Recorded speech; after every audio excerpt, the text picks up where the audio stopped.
எந்த ஒரு விஷயம் உங்களுக்கு வேணும்னாலும் ஆசைப்பட்டா மட்டும் பத்தாது. இன்னைக்கு ரொம்ப பேர் எல்லா விஷயத்திலயும் ஆசைத்தான் படுறீங்களே தவிர ஆர்வப்பட மாட்டேன்றீங்க. ஆசை வேற, ஆர்வம் வேற. ஒரு உதாரணத்துக்கு, நமக்கு ஒருத்தவங்க சமைச்சுக்கிட்டு இருப்பாங்க. ரொம்ப நல்லா சமைச்சு கொடுக்குறாங்களே, சரி அவங்க மாதிரி நமக்கு சமைக்கணும் அப்படின்னு ஆசை தோணும். ஒருத்தவங்க பாடுவாங்க, அவங்கள பார்த்துட்டு ரொம்ப அருமையான குரல், நல்லா பாடுறாங்களே, அந்த வரிகள், உச்சரிப்பு எல்லாம் ரொம்ப சிறப்பா இருக்க, நம்மளும் அவங்க மாதிரி பாடணும் அப்படின்னு ஆசைப்படுவீங்க.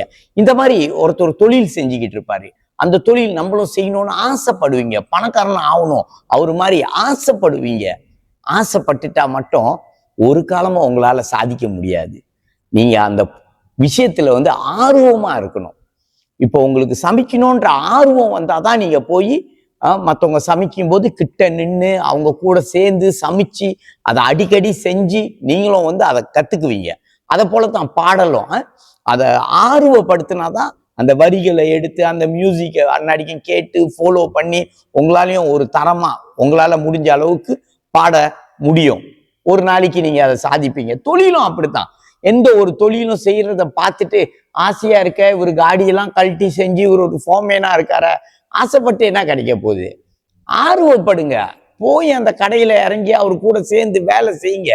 செஞ்சு அந்த தொழிலை கத்துக்கிட்டு அந்த தொழில நீங்களும் ஜெயிக்கிறதுக்கு ஒரு முயற்சி எடுங்க.